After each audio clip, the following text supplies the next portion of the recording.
shut the door. We're waiting for the come up. Hey. Remind me your name. Raquel. Raquel.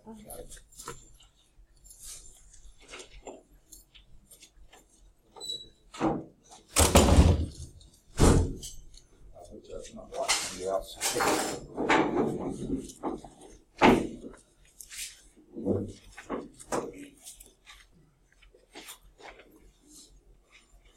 All right. Anyone who you didn't see me catch your name when you came in? I got you. Yeah. Okay. Good deal. All right.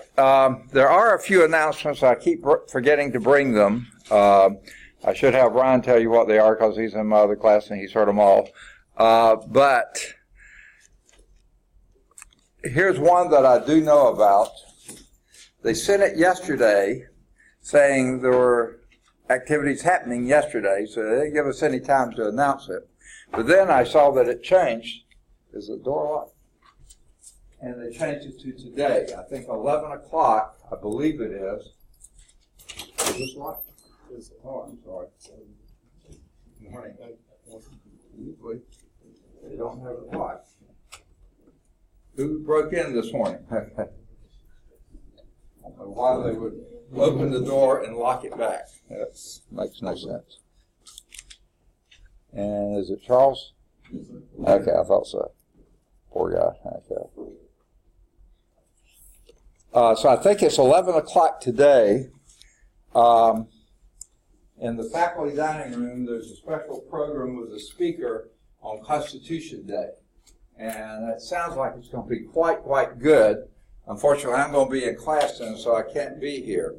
But here we are right here in this classroom.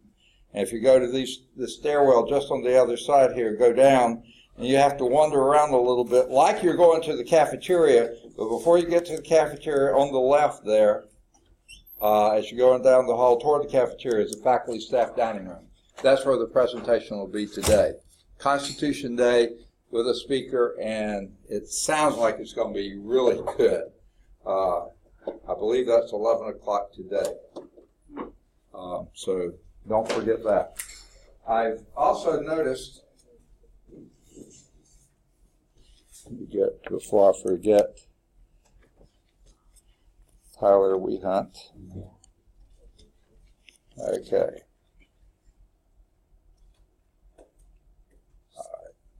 All right. There are several other opportunities that are coming up. One is the NASA Community College Aerospace Scholars Program, NCAS. And I've noticed a nice poster on our wall out here, and it features several of Lawson students, some who are still here, I think, who have participated in that program before. And it's an incredibly great program. So if you have any interest that way, the deadline is coming up in October. I can get you, if you come see me in the 255 classroom, that's where all the information is with the websites and things like that, how to get to the application package. I'm sorry? It's NASA Community College Aerospace Scholars Program. And some of the ones who have participated in the past have actually been in communications with the astronauts up on the space station as they've been doing experiments, getting data from them, analyzing, doing things like this. It's just incredible what they've been able to do with that program. Dr. Tracy Wilson, who has an office just down the hall here, just before you get to 201, I think it's 203, that's sort of the headquarters for her grants and things like this. Don't pull it all the way to because it's locked from the outside. I don't know why they did that. Okay. Nice. Okay.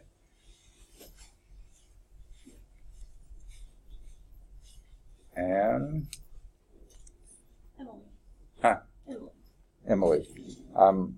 Forgot to bring my glasses today, my reading glasses, so my arms are too short to read the thing well.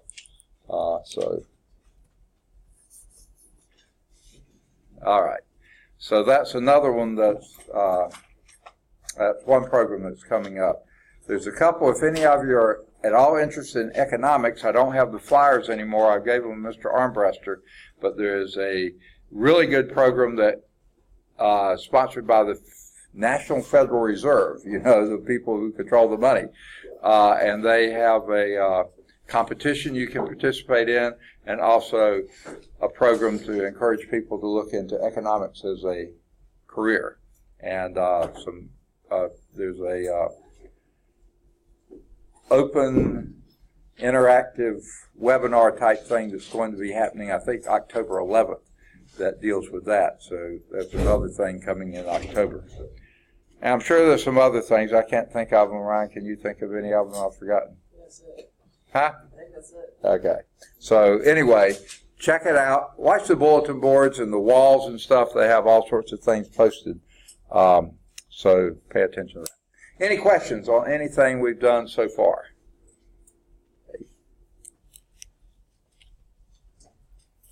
Lindsay? Okay. And Cassidy. Got it. All right. Anyone else I didn't catch when you came in? All right.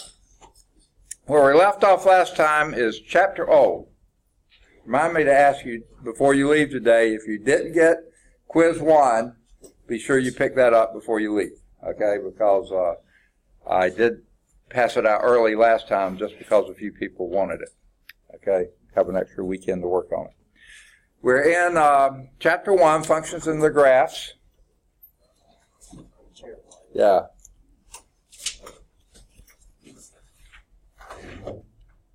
Where am I?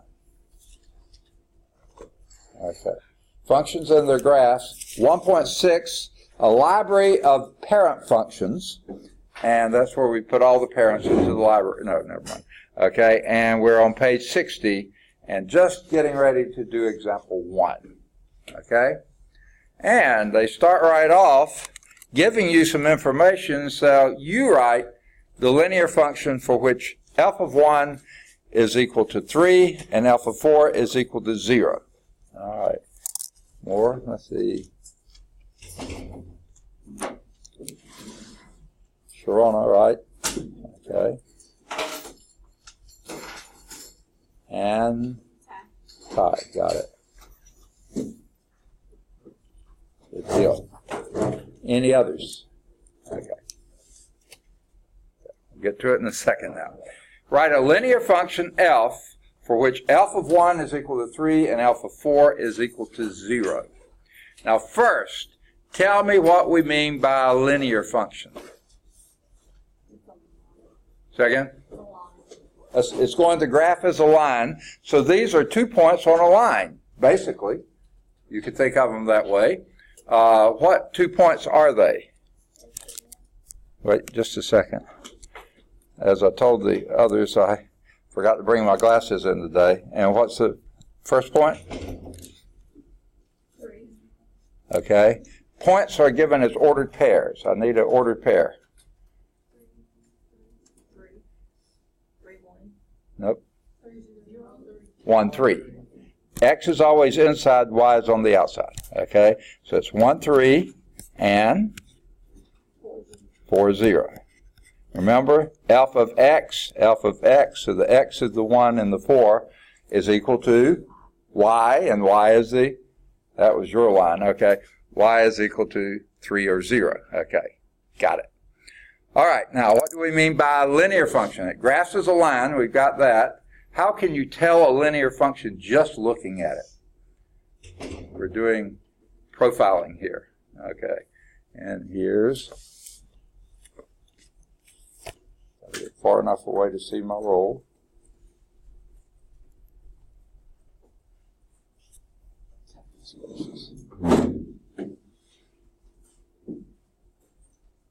The ends away.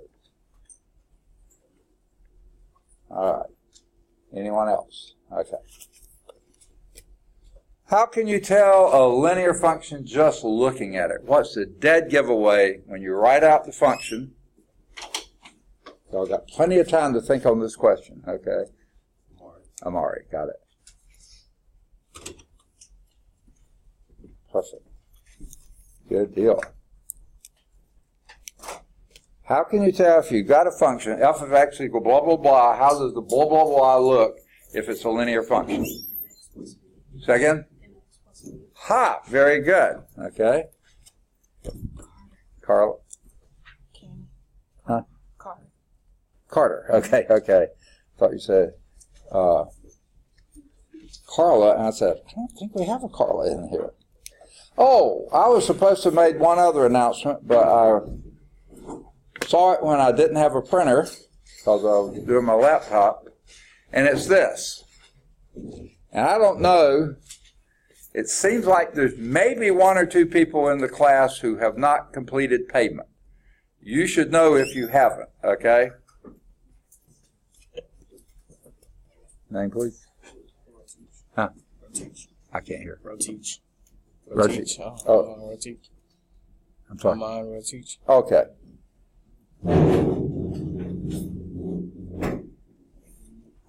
Oh, there it is. Come on. Got it. I don't have my glasses on today, so I'm having trouble seeing and hearing. That's always been a problem. Okay. This one I was supposed to have read to you today, and try to remind me to read it to you on Thursday. Okay? It's from the Vice President for Academic Affairs, and it's removing unpaid students from the class. Okay? I'm supposed to pick you up and no, that's not that. Okay. But you may almost have that happen in some classes. If you have not completed payment, now that even includes things like your insurance, that $10 or whatever it is insurance. If that's not been paid, you're considered unpaid, even though your tuition, your fees, and everything else are paid.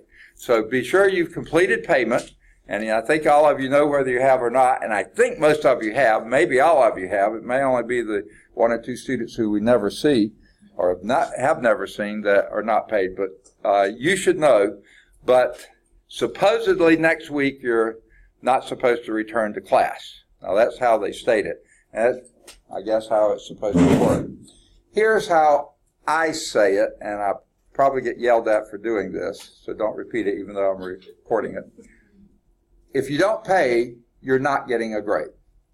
You can sit in the class, you can take the test, you can make A's, but if you don't pay, you're not getting a grade because you're not going to be on the official roll. And I can't give a grade to anyone who's not on the official roll.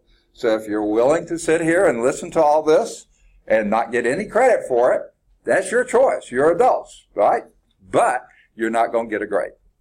And I wish rather than doing all this other mess, kicking people out of class and bringing them back in, I'd rather you be in class. If you know you're going to complete your payment and get it done, I'd rather you be here than miss class. But you can listen to the videos, that's okay.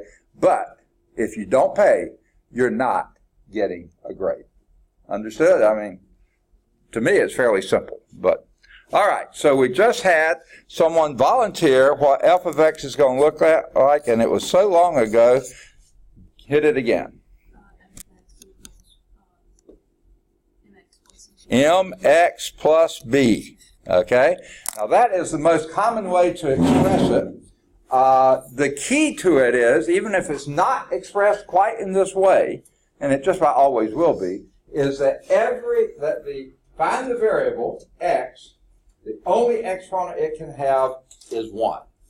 It cannot have a 0.5, a 7, a 3.5, a 1.1, 0.999. That won't work. The only exponent it can have is a 1. If that's the case, it's a linear function. Okay?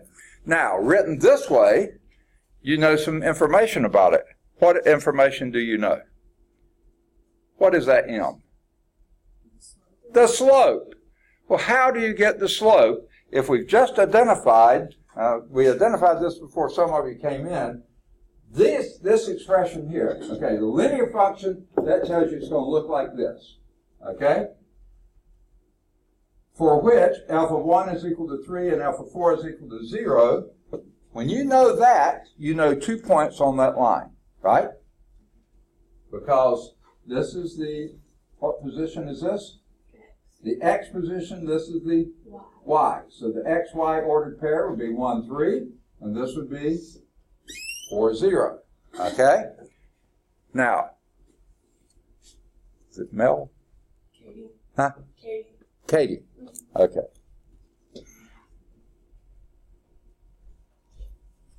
I know you're in it. There you are.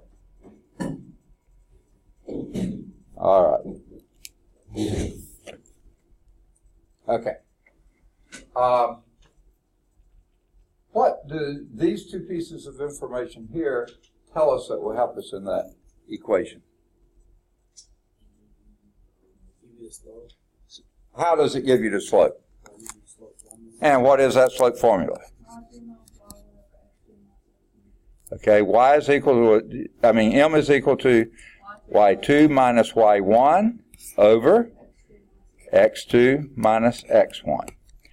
Does it matter what you choose to be y2? Not a bit. Oh, it does a little bit. You can't choose an x to be y2, okay? You have to choose a y. You got two y's up here. Does it matter which one? No. Not at all, okay?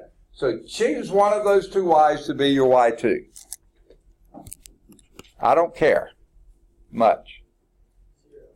0, okay. Once you've chosen that, the others are fixed. What does the other y, the y1, have to be now? 3, so it's 0 minus 3 over 4 minus 1, okay? Why 4? Because if you chose that to be your y2, this has to be the x2. So once you choose one of those to be the y2, and it doesn't matter which one, the others are fixed. The y1's the other y, the x2 is the one that went with the y2, and the x1 is the one that went with the y1. All right, remind me. Lee, got it. Richard. Yeah. Okay. Good deal. Okay. Now,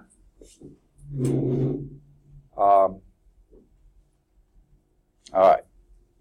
Let's go on and calculate what the slope is. We're doing example 1 on page 60, 1.6, a library of parent functions. This is example 1, writing a linear function.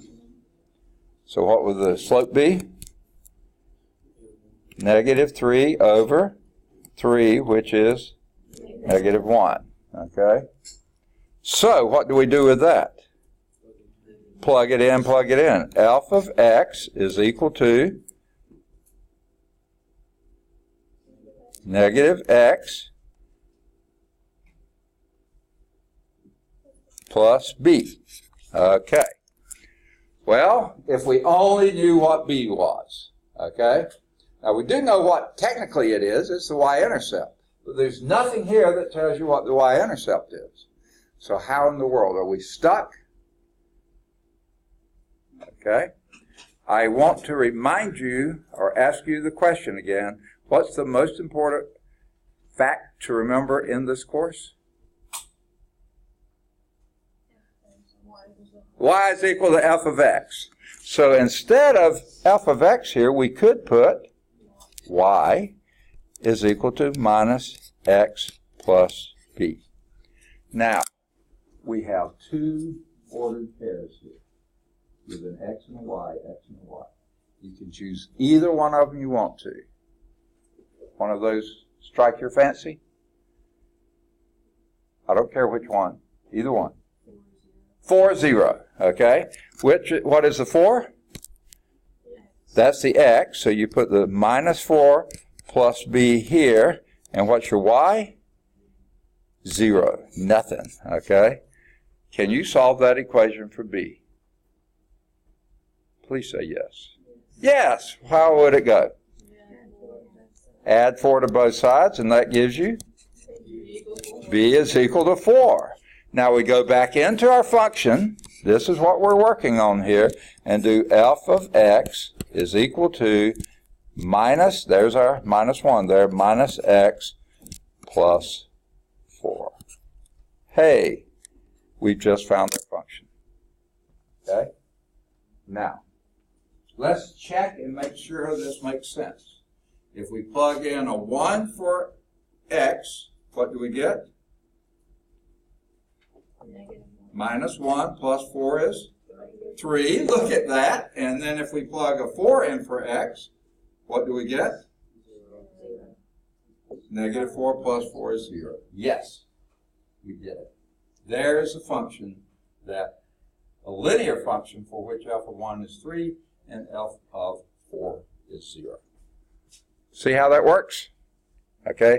Anytime you know both points, you know the slope of the line between those 2 points. And since we're dealing with a linear function, that's going to tell us half of what we need to know about this. Then the other half, choose either point, plug it in, find what the b is, you got it knocked. Good deal. Let's see how they did it. I bet you it was somewhat similar. They may have done some other strange things, but let's see. Okay, to find the equation of a line that passes through x1, y1, first thing to identify is your x1, y1. You didn't have to identify them this way, but you could. Is 1, 3, and x2, y2 is 4, 0. You got that from your statements up there. First, find the slope of the line, okay? And that's y2, just like you did, y2 minus y1 over x2 minus x1. They picked them, and they got 0 minus 3 over 4 minus 1. And sure enough, that gave us a 0 minus 3 over 4 minus 1. By the way, what's that? A difference quotient? Ha! Yeah, remember that? Okay. Minus 3 over 3, and that's negative 1. Okay? Now, what we do with that is plug it in, and now they say to the point slope form. That would have been perfectly fine. That's another way to express a linear equation. But y'all gave me the easiest one to do, and that was y is equal to mx plus b. This works too. In fact, if you think about it too hard, you'll get a headache. No, you'll see we did the same thing here. It just doesn't look quite the same. But plugging in the m we just found, minus 1, and one of the points, they chose the 1, 3, was it? Was that the point? To do, or 3 here and 1 there. And no, that wasn't it. Yeah, 3 and 1. And plug in the y value and the x value. They use that one. It works just as well. And what would be the next step here? If you did it this way, a little more work, but not too bad. What would be your next step? You would distribute the negative 1 to the x minus 1. Yeah, distribute the minus 1 across that, and what do you get? Negative x. Negative x Positive 1. plus 1. Let's see if that's what they got. Oh, look at that. They went all the way. Yeah. And then they add 3 to both sides, and that gives negative x plus 4. Okay? It's so funny how they'll put in the minutest little steps and then skip big ones. But yeah, got the same answer we did. As long as you do all the right steps, you should get the right answer, even if you don't follow the same protocol the book does. Okay? So f of x, which is y, is equal to minus x plus 4. That's function notation. Any questions? Okay. I'll leave it up there while y'all are finishing writing, for those who are still writing. Everybody got it? Yeah, okay.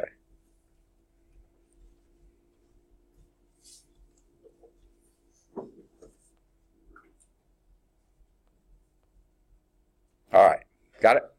Okay. Here is the picture of that one. First, we had our 2 points. 0, 4 was 1. No, 4, 0 was 1, wasn't it? Mm-hmm. And 1, 3 was 1. That's sort of hard to see. They didn't put a point there, but it's there. But from looking at this form, we see that 0, 4, y-intercept, there that one is. There's 3 points along that line.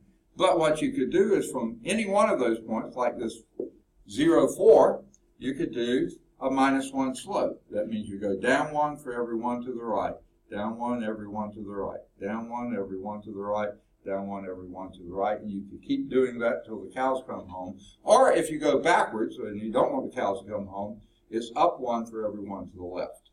Okay? This is a plus 1 over negative 1, which is a slope of minus 1. This is a minus 1 over a plus 1, which is still a slope of minus 1. So yeah, you can get as many points as you choose, and there's your straight line graph. Linear function. Any questions? Make sense? All right. There are 2 special types of linear functions, and the first of these is called the constant function. Okay? That's when f of x is a constant. Always the same constant.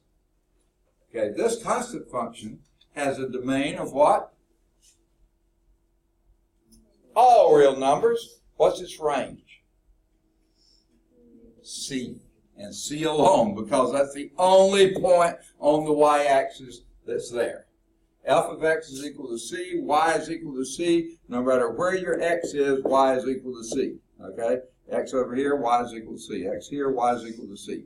Constant function, y is equal to C. F of x equals C. Domain all real numbers, range single number C, whatever that C is. Looks like about 1.2 or something like that on this one. It could have been a negative 3/2 pi, whatever. Okay. The graph of a constant function is what kind of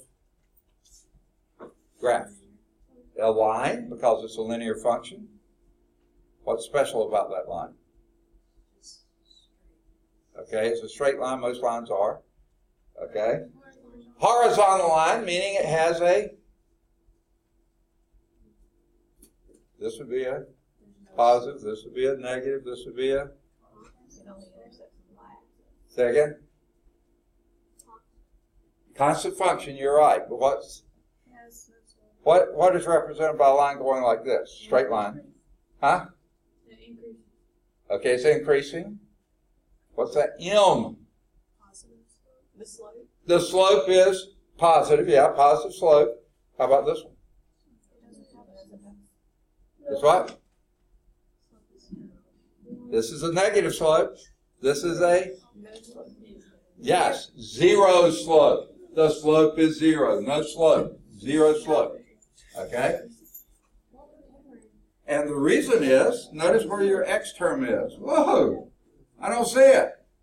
Why? Because its coefficient is 0. 0x plus c. Y-intercept is c. 0 slope. Horizontal line. Slope of 0. Okay? Now, this last sentence should be on the next page. Okay? So let's go to the next page. The domain and range, okay. Now it's talking, here's the last sentence. The identity function has the form of f of x equal x. Now, why did they choose the identity function as a name for that? What is the f of x? Y. Y, and y is equal to x. They're identically the same, right? They're identically the same, okay? Y is equal to x. So how is that going to look? What's the domain? All real numbers, range. Y is equal to x. All real numbers, okay? If x's are all real numbers, the y's are going to be all real numbers, okay? What's the thing I couldn't get you to say on the last one? The slope. What's the slope of this one? 0. Nope, 0 would be that. There's no slope. There is a slope. What's the coefficient of x? 1. If you don't see a coefficient, understand it to be 1. If you don't see an exponent, understand it to be 1. Okay? So, not 0. This is a 0 slope. There is no x there. 0x is 0. Okay? There is 1x is x. Okay? So, the slope is 1. So, 1 is positive, negative, or 0? Positive. So, it's going uphill, but it's going uphill at exactly a 1-to-1 ratio. In other words, it looks like this. And when x is equal to 0, what is y equal to? 0, because x is equal to y. So 0, 0 has a slope of 1, y-intercept at 0, 0. Okay? Slope of 1. 1, 1, 2, 2, negative 1, negative 1, negative 2, negative 2. Every x value is represented as a y value. Okay? That's your identity function. It's a line with a positive 1 slope going through the origin, and it exactly bisects that first quadrant, and the third quadrant, by the way, too. Okay? Goes straight up the middle. Okay? Always increasing. Okay? Because the slope is 1. Okay. Any questions on the identity function? It's y is identically equal to x. Okay? They're identical twins. Okay. Now, the next is a squaring function. Y is, alpha of x is equal to x squared. Now, they call it a U-shaped curve. That's about as close as you can say. The main reason they say U-shaped is that it's curved at the bottom. It's not a V-shape, it's U-shaped. The trouble with U-shape, it looks like a U, they go straight up. This one doesn't. This is something like this. This is going out, this is going out. So it's sort of U-shaped, U's like that, this is like that. Spread out U, okay? Guess what the domain of that function is going to be? All real numbers. How about the range? Again? I heard What's the range? Say again? There's a minimum range. What do you mean by that? A minimum value, right? Okay. What's the range? Y is equal to x squared. What can y never be? Negative. Negative, because you squared it. Okay? So it's all values 0 and up. Okay? Domain is a set of all real numbers. The range is a set of all non-negative real numbers. Okay. How about even and oddness? Y is equal to x squared. Alpha of x equal to x squared. Even. That's an even function. What does that mean? What's it doing on one side is doing exactly the same thing on the other side. That's what makes it U-shaped. Same thing on either side. And the other way of saying that, it reflects across the y-axis. I think they'll say that on the next one. What's its intercept? Does it have an intercept? What is an intercept? Okay, where it meets what? Okay, it's where it crosses an axis. Okay, where does it cross the x-axis? Yes, and what's the y value? 0, 0 is both the x-intercept and the y-intercept because it crosses at 0, 0. Okay, good deal. That's the only one. Here's some more characteristics of it. The graph, oh yeah. How about increasing, decreasing? It's what? Decreases, then increases. Decreases is what you said first? Yeah. Okay, and then it increases, yeah. Decreases from everywhere from negative infinity up to 0, and then at 0 it starts increasing and increases from 0 to positive infinity. Okay, yeah, that's what they say here. Notice when they're giving intervals, they usually only use parentheses. You don't need to worry about brackets. If you're saying domain, you do need to indicate, differentiate between brackets and parentheses. Okay. The graph is symmetric with respect to the y-axis. What was the other way of saying that? We said it earlier. Even function with respect to the y-axis.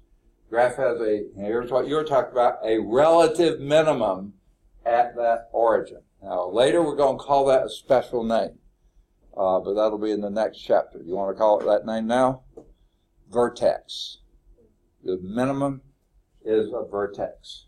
Okay, maximum would be a vertex. So this one doesn't have a relative maximum, but it does have a relative minimum. In fact, that's an absolute minimum. The function never gets below that. So that's the absolute minimum. No max because it keeps going forever. Okay. So there's the graph of the squaring function. Now, Later we'll call all functions that are, this is the parent function, okay? Then all of its offspring are going to be maximum exponent of 2. Does anyone know what we'll name those? It doesn't sound like 2, it sounds like 4. Quadratic functions. Any function whose maximum exponent is 2 is a quadratic function. Let me say, any polynomial function whose maximum exponent is 2 is a quadratic function. They'll all look like this in one form or another. They may be turned over like this. They may be up, down here, up there, down here, up there, anywhere, but they'll look like this. Okay. And you see, to me, that's not quite U-shaped. What makes it U-shaped is the fact that it's smooth down here. The curve is smooth. It doesn't come to a point or a cusp. It's a very smooth, gentle curve. That's what makes it U-shaped. Other than that, it's not U-shaped. It's spreading out. Okay. Now, we go to, this is on page 62, cubic, square root, and reciprocal functions. Okay? Let's start with the cubic function. Okay? Any idea what the domain of a cubic function would be? All real numbers. How about the range? Okay? It's a nonlinear function if that's what you said, but that doesn't say about the range. Oh, you said non-negative. Now, cubic functions, what's the cube of negative 1? Negative 1. You can have the negative number. In fact, second, the range would be the set of all real numbers. All real numbers. Perfect. Okay? Now, how about its symmetry? Does it have any? What? It's symmetrical across the Origin. Across the origin. Okay? Whatever it does down here, like f of minus 1 is minus 1, f of plus 1 is plus 1. F of minus 2 is minus 8, f of plus 2 is plus 8. F of 0 is 0. It's symmetric about the origin. Okay? Domain is all real numbers. Range is all real numbers. Oh, and if it's symmetric about the origin, what do you say about even and oddness?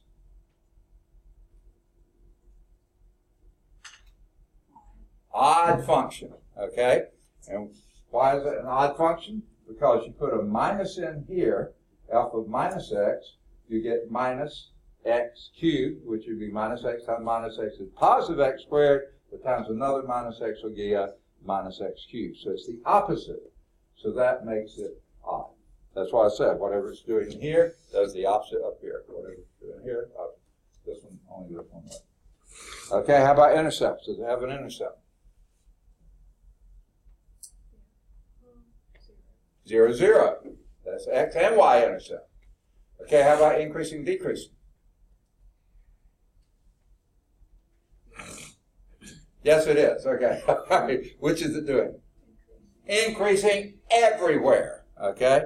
Now, you might pause a moment and say, well, I'm not really sure if it's everywhere. Looks like right around 0, it may not be quite increasing. It looks like it flattens out there, doesn't it? So it's increasing here for sure, but then it looks like it sort of flattens out, but then increases from here on. But think about it. Put a number really close to 0 in there, like 0.1, and then cube it, and you get 0.1 times 0.1 times 0.1. 0.1 times 0.1 would be 0.01, times another 0.1 would be 0.001. That's still greater than 0. Not much greater. That's why it looks pretty flat, but it isn't. Always increasing, even if it's just slightly increasing there. Now, up here and down there, obviously increasing. Symmetric about the origin. That's what we said, meaning it's an odd function. Okay? That's the graph of a cubic function. Now, later, any polynomial function with maximum exponent of 3 will be a cubic function. This isn't the parent function, okay? But that'll be called a cubic function. But at that point, usually, you see what it looks like is going to happen here? It looks like it's going to come in. Oh, is this got a minimum or a maximum? No, it doesn't. Because it no relative minimum or maximum, because it looks like it was going to have one here, but then it turned and went up again. Well, Other cubic functions will have a relative minimum and then usually a relative maximum and then a relative minimum, or a reverse relative minimum and then a maximum. Okay, but this one does not. Okay, the parent function, cubic function, alpha of x equal x cubed, no relative minimum or maximum. We call those extrema, by the way, so you don't have to say them both. Okay, now how about the square root function? This is what it is. Alpha of x equals square root of x. What's its domain?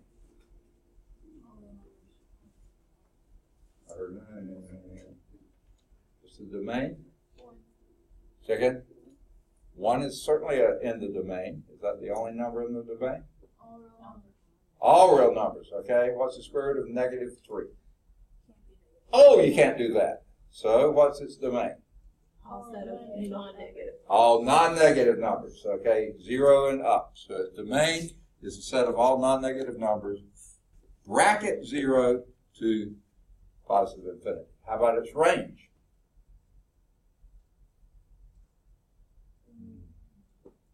How about its range?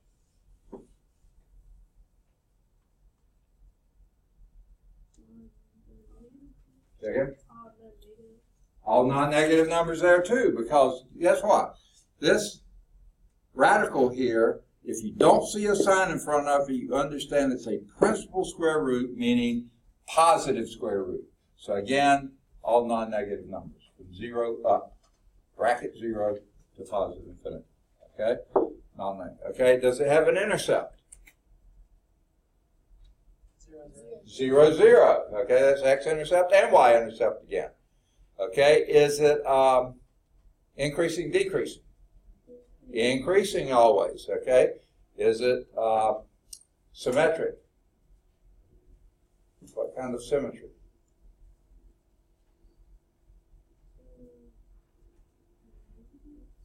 No symmetry, because remember, alpha minus x is not defined. If x is positive, you can't have an alpha minus x. If alpha minus x is defined, you can't have an alpha positive x, because you can't take the square root of a negative number. So it's a one-sided function. Okay, is it increasing? And this is the parent function, so it's always increasing to the right.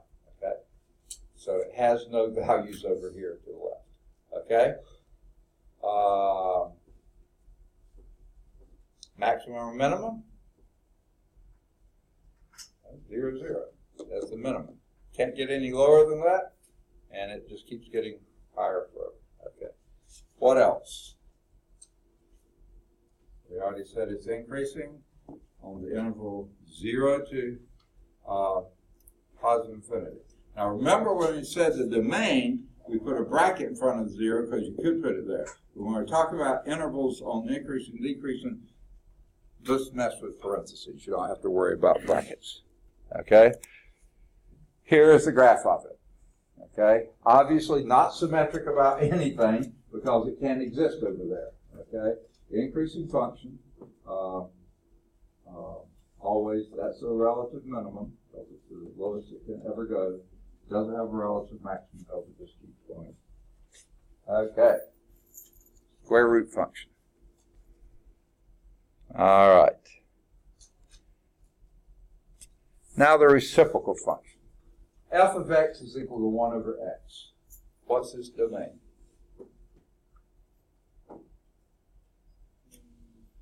Always start with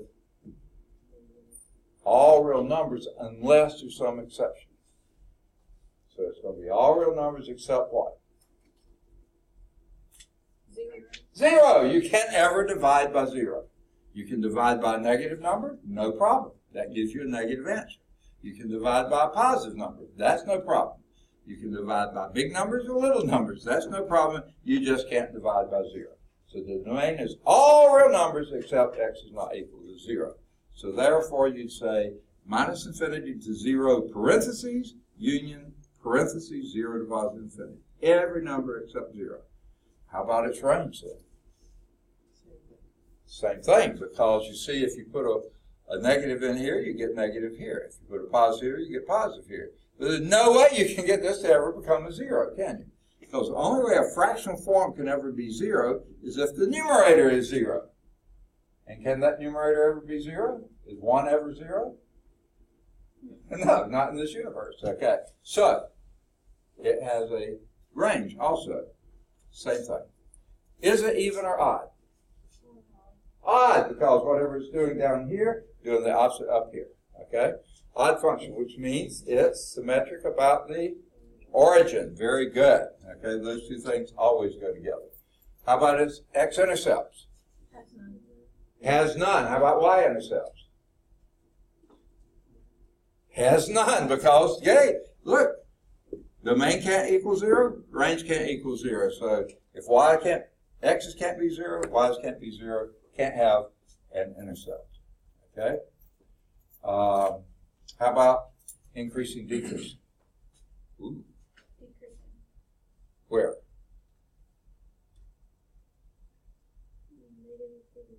Everywhere that it's defined. Because if you think about it, when x, let's start with positive numbers. When x is a big number, what is 1 over x? A small number. But when x is a small number, what's 1 over x? Like, what's 1 over 1/2? 2. 1 over 1/3. 3. 1 over 1/10. 10. 1 over 1,000th.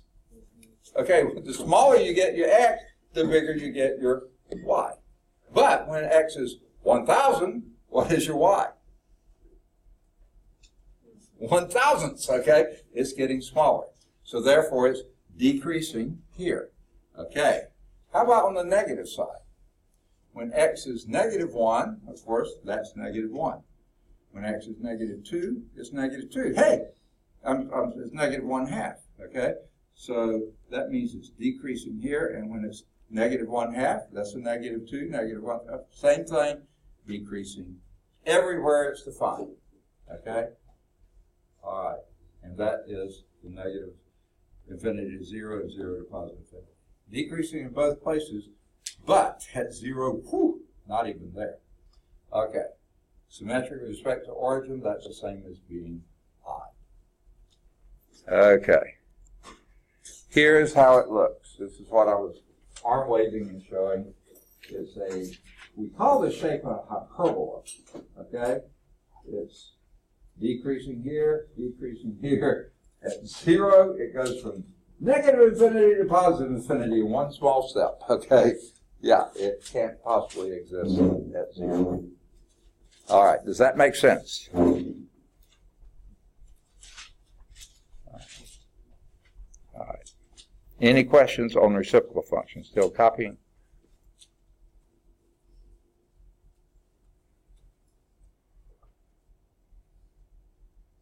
And this is the sort of parent function of a reciprocal function. I'll kind of say this. Anytime your degree of your numerator, if it's a polynomial, is less than the degree of the denominator, you're going to get something that looks sort of like that. It can be moved all over the place, but usually it'll be something that looks somewhat similar to that. Not always, but somewhat similar. Most of the time. Let me put it that, not always. Okay, everybody got it? All right, now we're going to do some other types of functions. One is going to be called a step function, and then we're going to talk about other piecewise defined functions.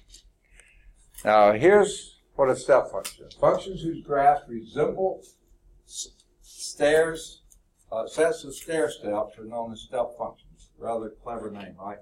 The most famous of these step functions, to me it's not, but anyway, is the greatest integer function, which is denoted by a double bracket around it. You know, I don't know where they came up with that, but that means greatest integer in x, okay?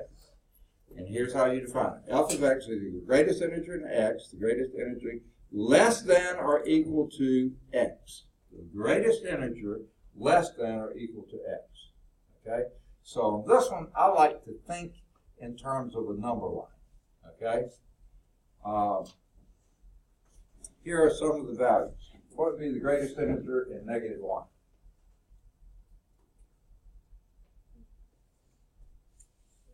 greatest integer less than or equal to negative 1.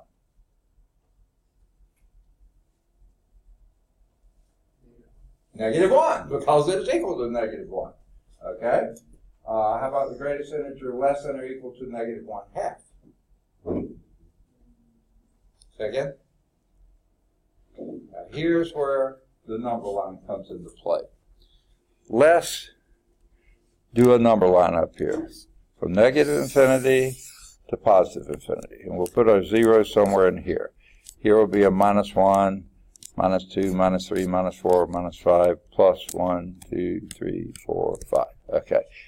The greatest integer, there's my 0. I can't read it, but here's a -1. I got it in there, you just can't read it.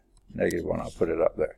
Greatest integer in -1 is sit at -1 and look to the greatest integer less than or equal to -1. That would be -1. It is a net integer. But -1/2 is right here. -1/2. Okay. If you're at -1/2, you're sitting here. Look to the left. The greatest integer less than or equal to -1/2 is -1. Now over here, positive 1/2, greatest integer less than or equal to that would be, that's to the right. 0, exactly. Okay? So, if it's a positive number, you can write it as a decimal. Or, just think of it as a mixed number. And what is the whole number part of that? 1/2. The whole number part is 0.5, right? 1, 2, 3. 3.5, or 3 1/3, or 3 1/10, or whatever, wherever you are here, the greatest integer would be 3. It's the part back here. But when you're on the negative side, you have to look to the left again, and it would be the one below it. Okay? -3/2, that's -1.5, that would still be -2. A positive 1.5, right here, that would be +1. So it's the whole number part. If you're right at 0, it's the whole number less than, well, the integer less than that if you're on the other side. That's what your greatest integer function is. So if you were to graph this, oh, here's some more. What's the greatest integer in 1/10? 0. 1.5. 1. 1.9. All right, you see the general purpose. Here's how it looks then, okay? The integer on this side, -1, would be -1. But then everything to the right till you get to the next integer, then you jump up a step. A step, see? You're going up the steps. That's a step function, okay? The left-hand end is always a closed circle. The right-hand end is open because you step up at that next integer. Cross, next, cross, next. What's your domain of this function? All real numbers. They're all counted here. Okay, how about your range? What's your range? Anybody? All what? All integers. 1/2 is never fun. -1/2, -1/10. These are never. It's only your integers. -4, -3, -2, -1, 1, 0, 1, 2, 3. The integers are your range. Not a continuous domain, range. Continuous domain, all real numbers, but only the integers in your range. Okay? Domain is, okay. Is it, this is not one we usually think of. Is it increasing, decreasing, or constant? Okay. They avoid this one. You're increasing between the integers, but you're constant. Let's see. You're increasing at the integer values, and you're constant in between the integer values. So that's a weird one. Okay. In fact, they won't even mention it. Does it have an intercept?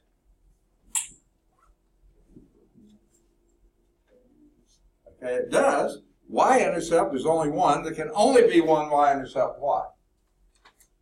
If it's a function, the y-axis is a vertical line, it can only have one. So it does have 0, 0.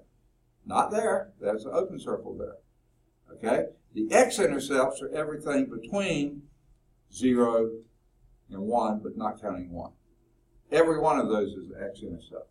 So all x values between 0, bracket 0, comma 1, parentheses, those are all x-intercepts. Well, the y's are all 0 there. Every y in there is a 0. They won't mention that one either, okay? All right, I don't think. Range is a set of all integers. The graph has a y-intercept of 0, 0, and x-intercept, they do mention it, from 0, bracket 0, to 1, parentheses. The graph is constant between each pair of consecutive integers, but it increases at the integral values. The graph jumps vertically 1 unit at each integral value. Kind of weird, huh? Have you ever used a step function? I haven't ever used this one. Have you ever mailed a letter and bought a stamp? Okay?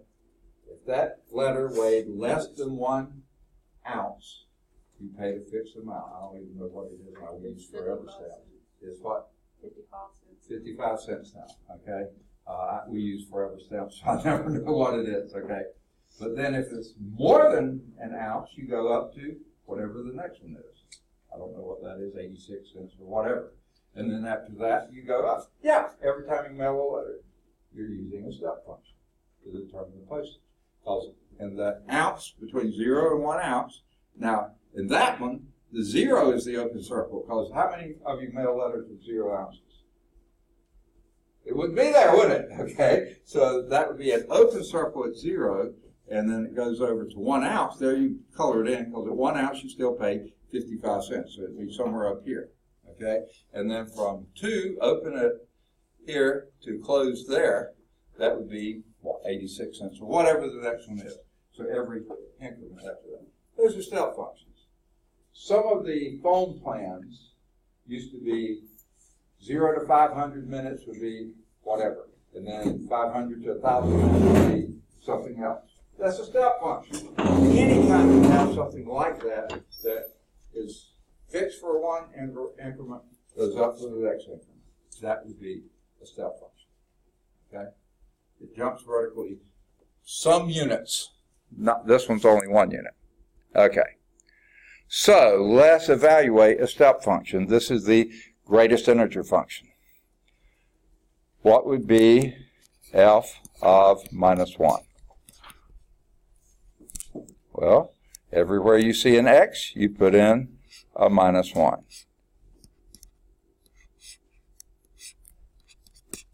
What's the greatest integer in minus 1?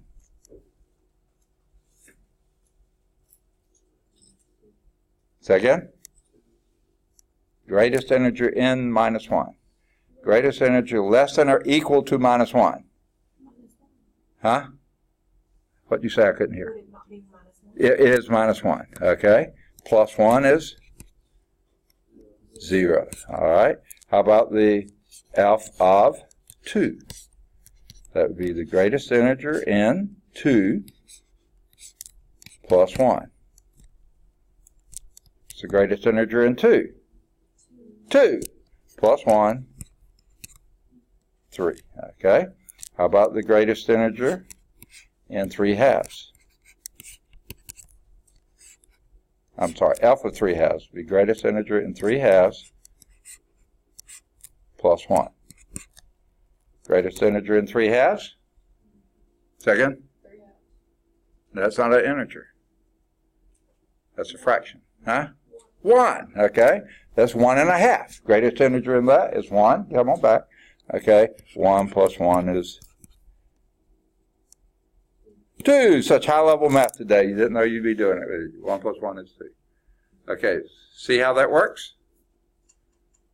Greatest integer. Evaluate what the greatest integer in that thing inside the funny-looking symbol. Okay. means greatest integer in that quantity. And then you're adding 1 to it. Everybody got it? All right, let's clear what we got here. And let's see how they do it. For x equal minus 1, the greatest integer less than or equal to minus 1 is minus 1. So alpha of minus 1 would be the greatest integer of minus 1 plus 1. That would be minus 1 plus 1, which is 0, just like we found, right? For x equal 2, greatest integer less than or equal to 2 is 2. So alpha of 2 would be greatest integer in 2 plus 1, which would be 2 plus 1, which is 3. And then for x equal 3 halves, the greatest integer less than or equal to 3 halves. And in this case, I would write that as 1.5. Then you throw away the half because the greatest integer, and that would be 1. And so that would be 1 plus 1 is 2. High-level math. Any questions? All right. Now, it says verify your answers on the graph. Now, what we've done here, we haven't talked about this yet. We'll talk about it in the very next section. What we did, we took the graph of that, which was down here. Remember, this one was down here, this was here. We added 1 to every place. So we just jacked them up by 1. So when this was minus, what was the first one? Minus 1? Yes. It was minus 1 plus 1 is 0. So there we were right there. When it was 2, go to 2, and greatest integer in 2 was 2. Add 1 to it, you're up at 3. At 1.5, you're here. You greatest integer 1.5 would be 1, and then add 1 to it, and you're up here. Yeah, that fits the graph. Raise the stairs 1 step. That's what that did for us. Jacked it up by 1. Make sense? Do we ever use these? Not very often. Okay. Now,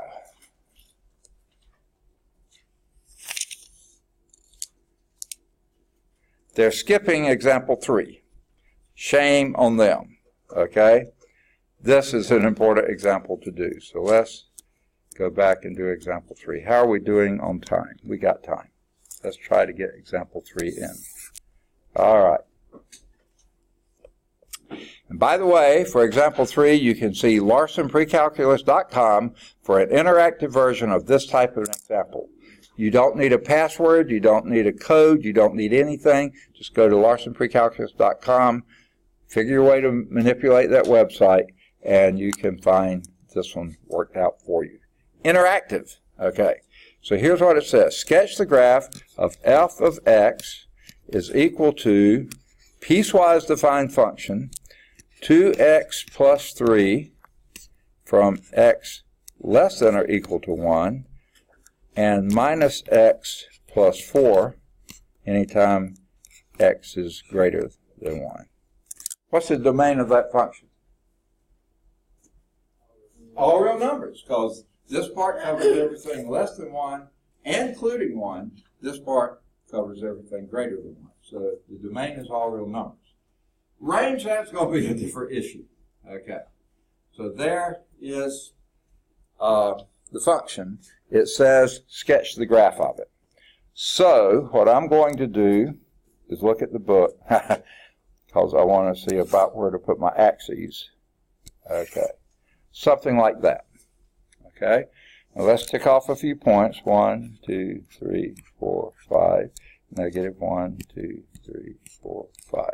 Positive 1, 2, 3, 4, 5, 6, 7, 8. Negative 1, 2, 3, 4. Okay. Now, how do you like the graph functions? Do you do t-tables? Do you do ordered pairs? Do you just randomly do something? What do you do? Second? Y-intercept. Oh, okay. All right. What's true about a y-intercept?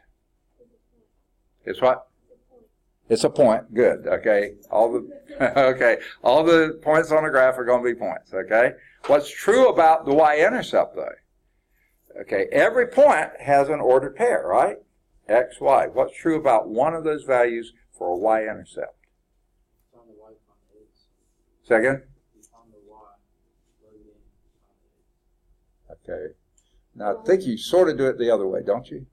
You pick an X and then plug in to find out what Y is. X is the independent variable. You get to choose that one. Then you find the Y that corresponds to that X. What X value do you choose for a Y-intercept? 0, because at the Y-axis, X is always 0.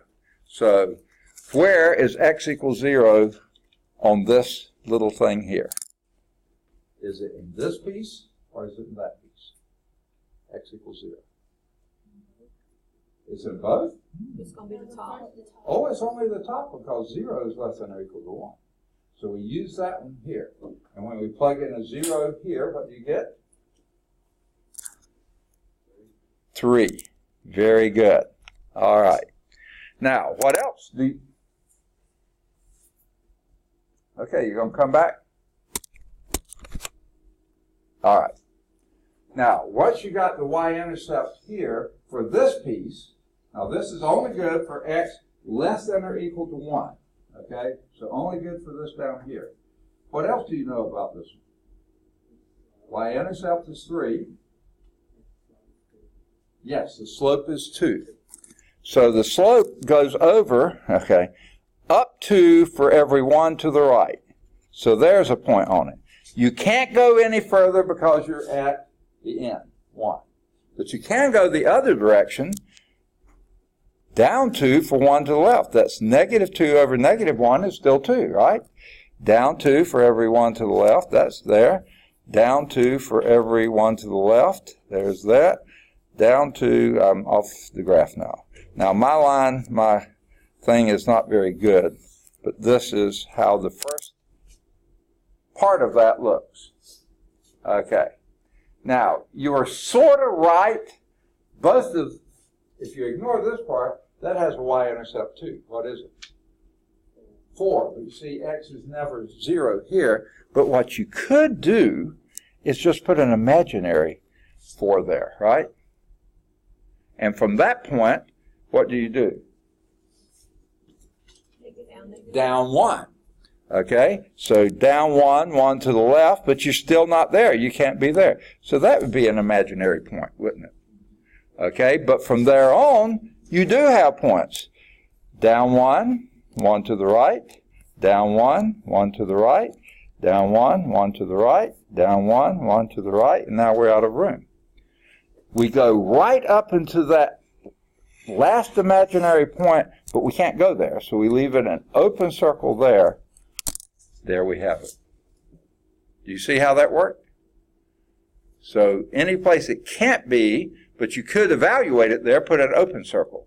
Where it can be, put closed circles, and then go up to the very first open circle and just stop there. Have an open circle there.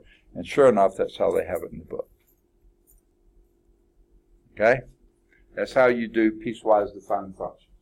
You find where you are, Waldo. Okay? This would be all the x's down here. You can plug in the values here, or you can use the slope-intercept.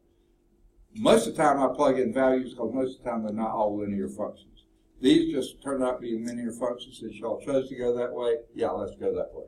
This one is a closed circle because it includes plus 1. This is an open circle because it does not, but it includes everything up to that positive 1. Anything beyond positive 1 is up. So you have to have that solid line here, but an open circle there. Solid line here, but a closed circle there because of that equal sign. Does that make sense? Now, if these were quadratic functions or any other kind of functions, then pick your points, plug them in, and you include this one, you don't include that one. But you still plot it. You still plot that at 1, but you just put an open circle there. Does that make sense? All right. Do we have time? Anyone need that a little longer? Okay. The last little bit here is parent functions. This is just a rehash of them. How's our time? We ain't got time for it? Okay. Constant function. You go to the main range, all that kind of stuff. Slope, 0. It's a linear function. Here is your identity function, always with a y-intercept of 0, slope of 1. They didn't show us this, but here's the absolute value function. I don't know why they didn't, but they didn't. Any positive values that looks just like an identity function. But any negative values, you flip them up and do the opposite of this, and that gives you a V shape here. Okay? That's your absolute value function. Here is your square root function. Your squaring function, these are not in the same order we did them. The cubic function, your reciprocal function, and your greatest integer function. Okay? Say familiarity with the basic characteristics, blah, blah, blah, blah, blah. Okay. That marks the end of the thing. We didn't get a chance to do the vocabulary. We can do that next time. So we'll start with vocabulary next time, but let me give you your homework exercises here. Do either 11 or 13. They're both at Calc Chat. 11's at Calc View. Any of the odds, 15 to 25, they're all at Calc Chat. Either 27 or 29, they're both at Calc Chat. 27's at Calc View. Either 31 or 33, they're both at Calc Chat. 31's at Calc View. Any of the odds, 35 to 39, they're all at Calc Chat. 35's at Calc View. Do 41, it's at Calc Chat. Then do any of the odds, 43 to 47, they should all be at Calc Chat. And then there's one true false, 49, it should be at Calc Chat. That starts on it's on page 65 and 66. Okay? And we'll go back and wrap up the vocabulary next time, and then we'll get started on 1.7. Good deal. Any questions? We'll see you. Second. The quiz is due 1 week from probably Thursday, because you did get it. Anyone who did not get a quiz? You need graph paper. I'm guessing. You do, okay. Quiz. Graph paper. Not good graph paper. Need graph paper? Need graph paper? Mm-hmm. You said when is it due? Week from Thursday. Okay.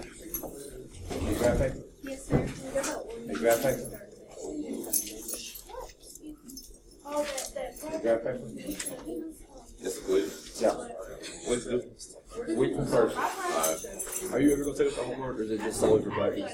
It's that's for your practice. You can do well on the quiz and test. All right. Anyone else need a quiz? I need a quiz. I don't need graph paper though. Okay.